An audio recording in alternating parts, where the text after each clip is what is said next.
Hello, beautiful friends. I gotta create a handout for a class I'm teaching tomorrow, so why not create it with you all? I'm using sketch paper, and we're gonna talk about hands, legs. Well, not hands. Sorry, legs and feet. And I realized I was gonna sharpen before we started, and I didn't sharpen my pencil. Okay, so um, first thing I'd like to say, legs, feet. Let's see, top of my paper. I want to make sure I stay on that you can see me. So let me just find out where the bottom of my paper is. Okay, here we go. So when I'm sketching a model, if I'm doing a fashion sketch, right? One thing you can do is you could start with like an S curve. Super fun to start that way.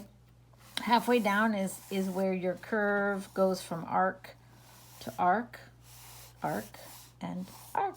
This gives you an S, which is an arabesque, which is a nice flowing movement so that your sketch doesn't feel too stiff. It's a great way to start.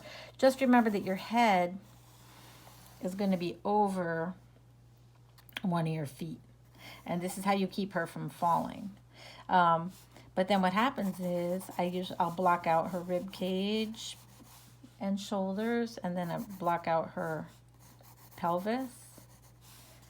And then I'll add like shoulders and arm. This video is going to be mostly, we're focusing on the lower body though, so I'm just going to whiz through that. Okay, so now we sort of have a woman. There's a lot of different ways this can go. So here's the S curve. Let's think how we want her legs to go. Now, I usually start with sticks for legs. So let's say I'm doing this. And now what did I just do? Why am I doing sticks? Is it because I think the models should be skinny? No, that's not why. Has nothing to do with that. I don't think they do have to be skinny at all. What I'm only doing is I'm making a map of where like elbows, knees, ankles. I'm kind of making a map. That's all. So what I'm doing is I'm exploring length proportions and position, just where things go. But then a great way to bring her to life quickly so she doesn't get too linear is with my smudging. You can do that if you have a soft pencil, and then you will start to see her really feel more and more like real. Now we're gonna deal with legs and shoes and stuff. So let's just say this is her front straight leg.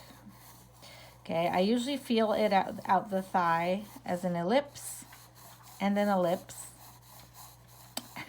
The ellipses are like wider at the top and narrower at the bottom with legs. Knee is a lot bigger than anybody thinks. It's more like a grapefruit or something, a softball. And then, and sometimes there's like this, right, the extra muscle nestled in here on the calf and in here on the thigh.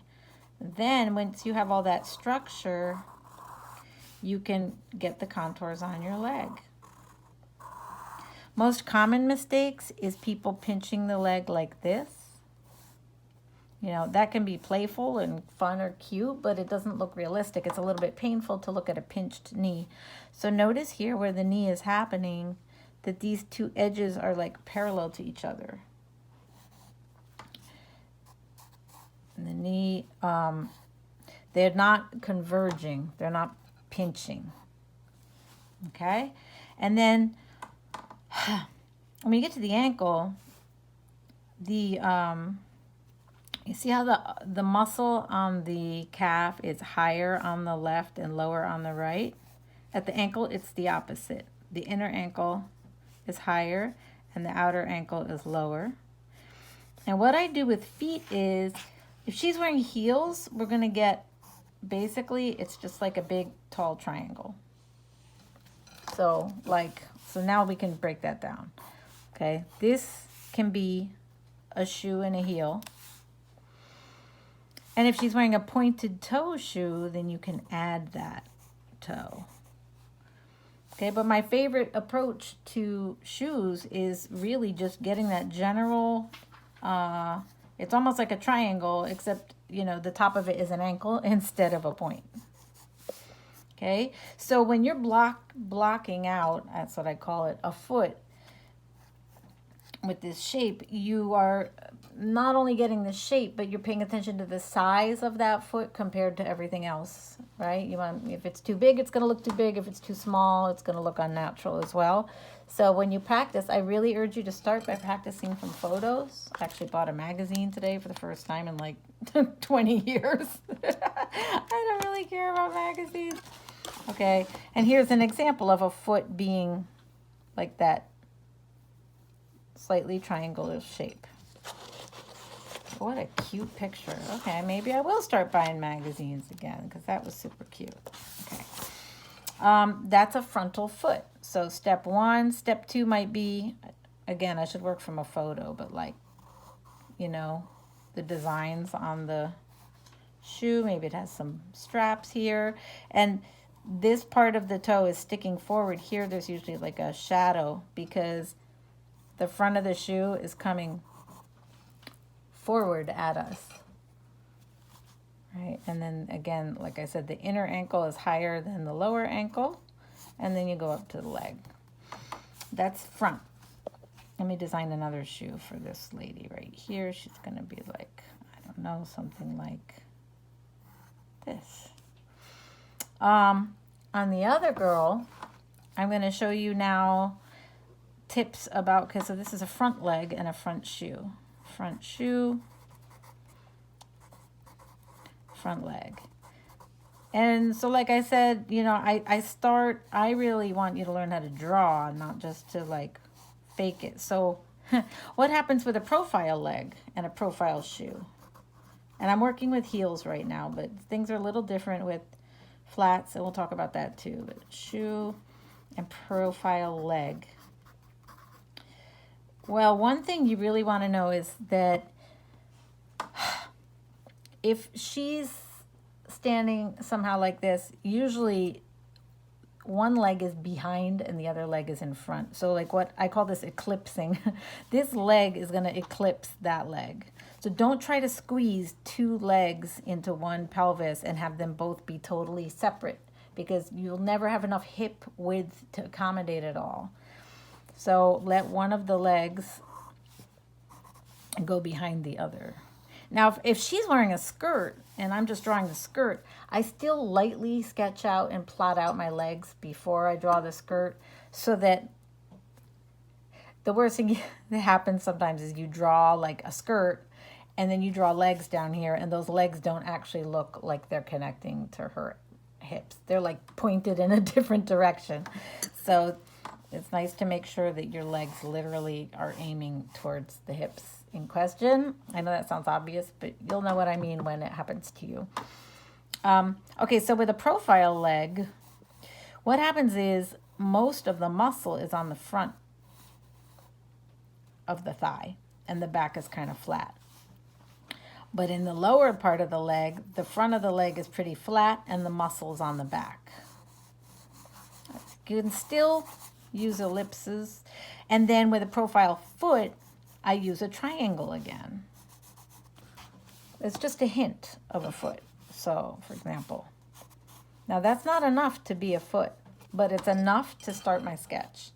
So what do I do then when I'm making a shoe? If it's a high-heeled shoe, first I'm going to zoom in here. What I always do is I add a heel. This is her leg. I add the heel. The heel is extra. Front of the foot comes down and then kicks out. And what I do is I draw, you're basically drawing the cutout. You see what I mean? You're drawing that space between her heel and her shoe. Let's see, let's do it like this. This shoe has a big bow on the back. I was going to make a handout out of this, so I think I need to make that heel show up more. But you see how I carved it out? And that's what I'll do here. So here, watch. Muscle on the front of the leg, flat on the back. Again, I'm using like a big grapefruit for my knee. The knee is just like a transition area. Flat back, then curved in the back of the leg with a flat front. And then the heel. We talked about the heel. I used an ellipse, like not ellipse, a sphere to build the front of the heel. And then, you know, and now I have to design the same shoe, right? Her shoe's got to match. But that can be 2 legs, right? And then why don't I just give her like a leotard, since we're totally focusing on legs. And I'm going to show you one other thing about the profile leg. But what I also want to show you, if this leg is in front of this leg, then let this one be more shaded. It helps it drop behind. And as a matter of fact, when you have 2 legs and one's behind the other, if you make the whole back leg darker, it literally creates depth in your drawing, so that this leg is farther back in space than this one. Another way to make this leg look farther back in space, because it's so nice to have lively dimension on your sketches, is to actually let this leg and foot overlap this one. You see how you can see this whole shoe? Well, if I actually let this shoe be overlapped by this leg a little more, it would be even more 3D looking. But let's do another look. Wait, let's see, how long is this video? I'm gonna let this be one video, and I think I'm gonna do some maybe like a part 2. So, but that was a really quick way to show how you can use like a kite shape or a spade or a triangle for the front foot, and how you can use another triangle, then just adding the heel and cutting out your shape to create your side profile heel shoe. And these are like dress shoes. But what if I was going to use, maybe, yeah, part 2, maybe I'll take some specific shoe styles. But so just noticing we used a triangle, and we used a triangle or a spade or like kite shape to create these shoes. And then watch this video again to remember what we talked about building a leg. Let me just actually, right? Big muscle, small muscle, knee. Long, big muscle, small muscle, and then foot. And if you do this while looking at a photo, you'll be able to draw your contour lines. Oh, she's way too long and skinny. Sorry, I'm going to add to it because I'm like self-correcting as we go. There's a healthier leg. I really urge you to let yourself be messy and loose and smudgy before you make yourself be all perfect and tight. Because that's where you're going to find your voice and your expression. Okay, this is the front leg, right? And then side leg.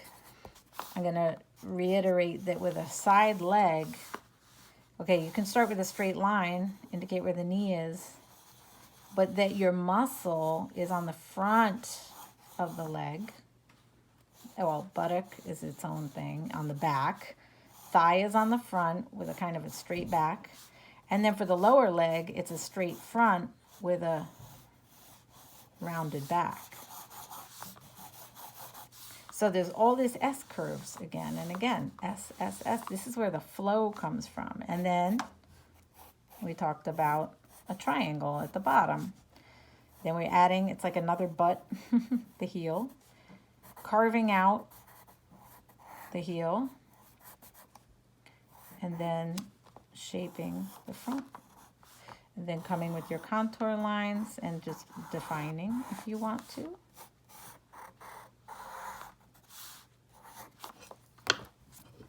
And that's another way to create a leg. Okay, that's good for now, right guys? So there's like a primer to help you with your legs. But remember, when you're planning out your figure, start with sticks just to plot and map your whole pose before you get all specific. I use spheres for shoulders, for bust. I use ellipses for large muscle masses. Ellipse for the head. Last week we talked about faces and mapping out the face and hair silhouette. Last thing I wanted to say was remember the plumb line, the balance line, which is that imaginary line that we started with that makes sure that her head is over her inner ankle. That makes her not look like she's falling. Otherwise, it's very easy to draw girls that look like they're falling. And if they look like they're falling, then they also usually look kind of stiff or not so relaxed or at ease or cool. And, you know, with your fashion drawings, you always want them to look super cool, right? Okay.